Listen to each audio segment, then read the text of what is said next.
जेव्हा एखाद्या उद्योजक व्यवसाय अस्तित्वात आणण्याची कल्पना करतो, तेव्हा तो सगळ्या ज्या काही शक्यता आहेत त्यांचा शोध घेतो व सगळ्या शक्यता बघूनच तो कोणता प्रकल्प उभारावा यासाठी विचारमंथन करतो. एक वेळेस त्याला कळलं की आपल्याला अशा प्रकारचा प्रकल्प उभारायचा आहे, तर तो त्यासाठीची पावले उचलायला सुरुवात करतो. या सर्व पावलांमध्ये सगळ्यात प्रथम आणि सगळ्यात महत्त्वाचं जे पाऊल असतं ते म्हणजे भांडवल. कारण भांडवलाशिवाय कोणताही व्यवसाय अस्तित्वात येऊच शकत नाही.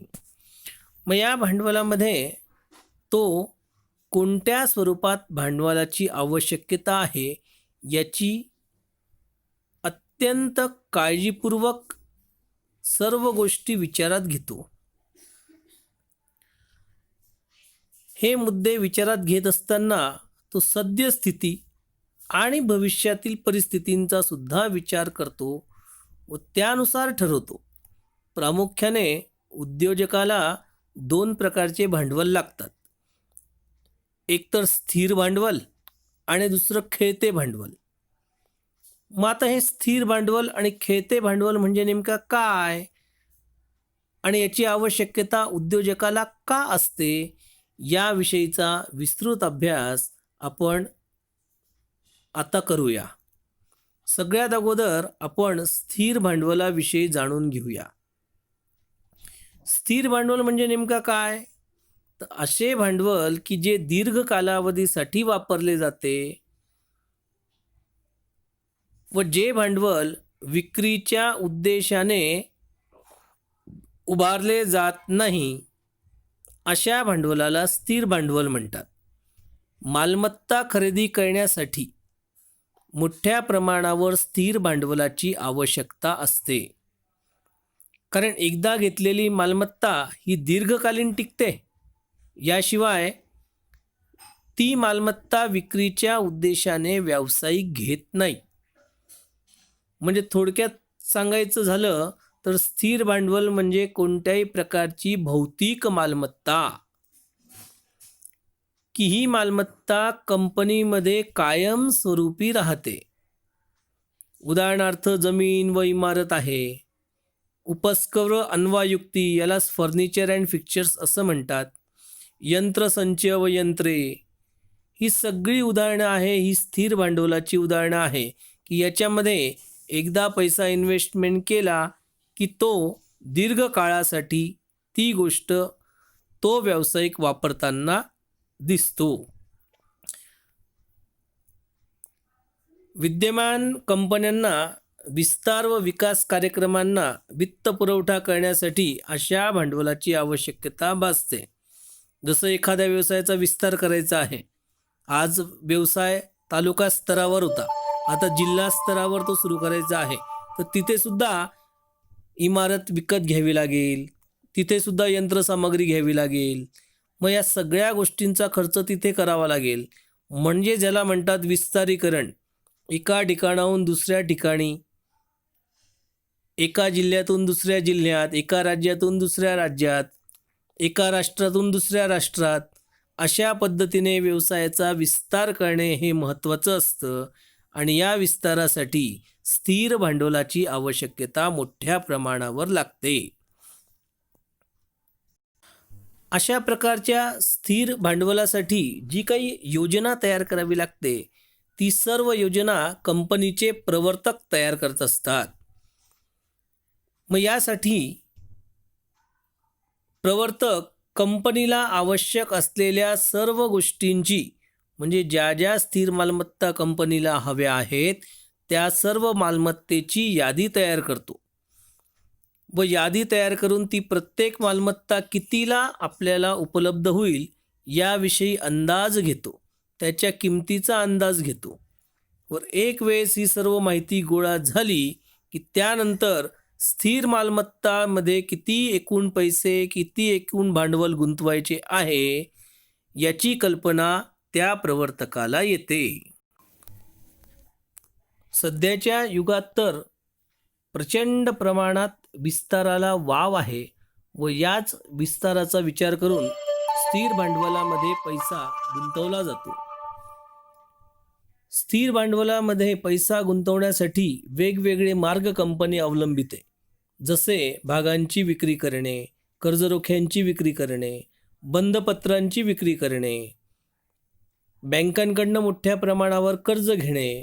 अशा वेगवेगळ्या उपलब्ध पर्यायानुसार कंपनी अशा प्रकारचे भांडवल उभारत असते. मग या स्थिर भांडवलावर किंवा या स्थिर भांडवलाच्या आवश्यकतेवर परिणाम करणारे वेगवेगळे घटक आहेत. मग या घटकांचा सुद्धा सविस्तर अभ्यास आपण या टॉपिकमध्ये करूया.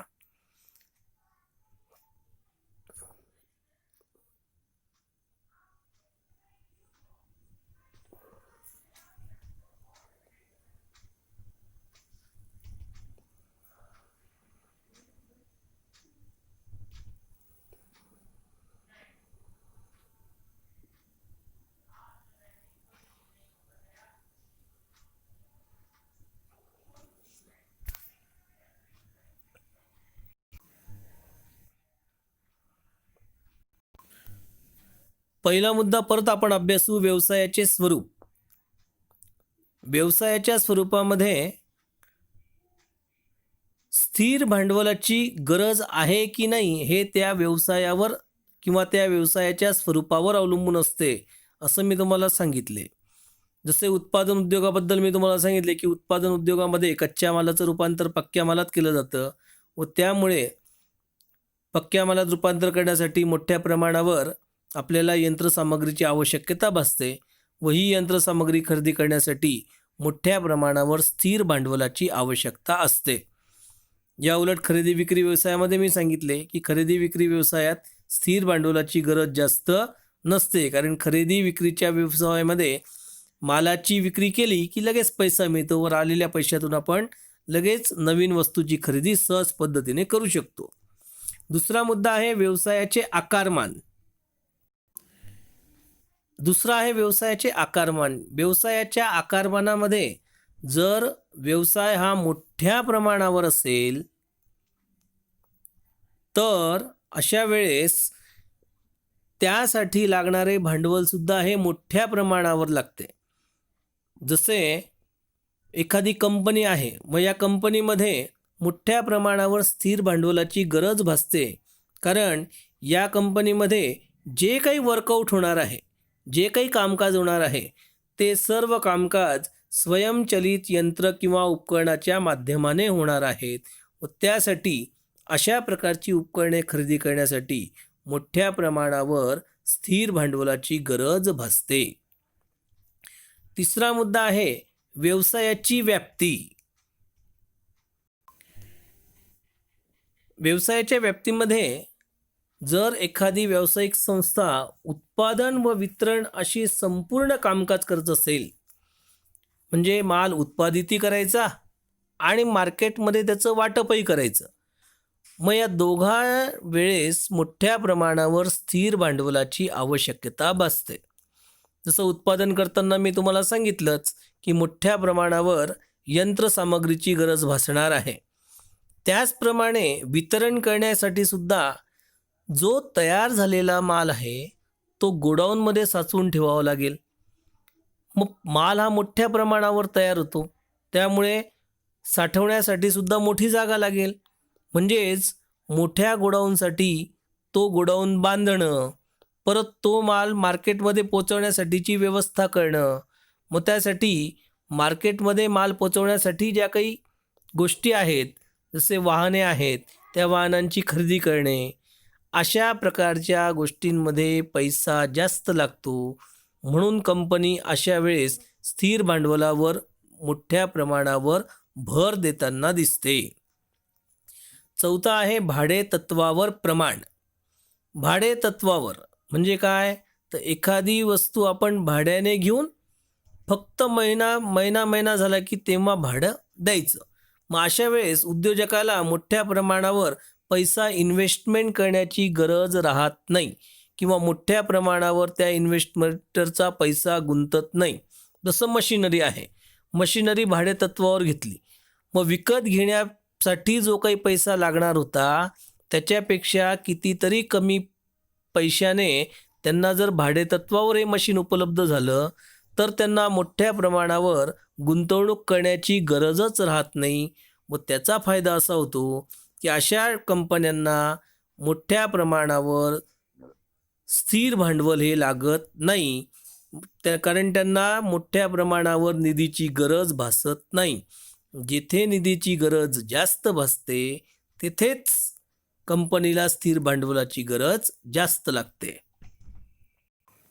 पुढचे आहे उपकराची व्यवस्था.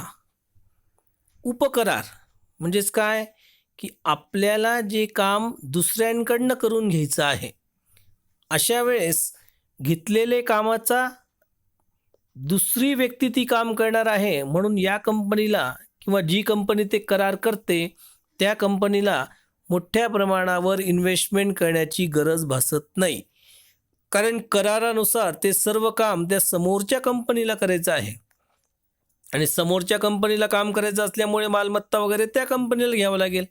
म्हणजे या कंपनीचा काही संबंध येईल का? नाही येणार. म्हणून संबंध येत नसल्यामुळे आपल्या कंपनीला मोठ्या प्रमाणावर पैसा इन्व्हेस्टमेंट करण्याची गरज भासत नाही आणि त्यामुळे स्थिर भांडवलाची गरज इथे कमी भासेल. पुढचं आहे जुन्या मालमत्तेचे संपादन. जुने यंत्रसंच किंवा जुनी साधनसामग्री कमी किमतीत उपलब्ध असेल तर स्थिर मालमत्तेत ही गुंतवणूक आपल्याला किमान पातळीवर करावी लागते, कारण शेवटी जुन्या मालाला किंमत थोडी कमीच मिळते आणि त्यामुळे त्याचा फायदा कंपनीला निश्चित पद्धतीने होऊ शकतो. समजा एखादी कंपनी बंद करण्याच्या मार्गावर आहे आणि त्या कंपनीची काही मशीन्स, काही यंत्रसामग्री ही अस्तित्वात असलेल्या कंपनीला आवश्यक आहे, तर अशा वेळेस त्या कंपनीला मार्केट भावापेक्षा अशा कंपन्यांकडनं जेव्हा ती वस्तू मिळेल तेव्हा अर्थातच ती स्वस्त मिळेल आणि ती स्वस्त मिळाल्यामुळे जेवढी इन्व्हेस्टमेंट त्यांची नवीन वस्तू घेण्यामध्ये होणार होती तेवढी इन्व्हेस्टमेंट त्यांना होणार नाही आणि त्यामुळे ऑटोमॅटिक स्थिर भांडवलाची गरज कमी भासते. ऑटोमॅटिक त्यांना स्थिर भांडवलाची गरज कमी भासते.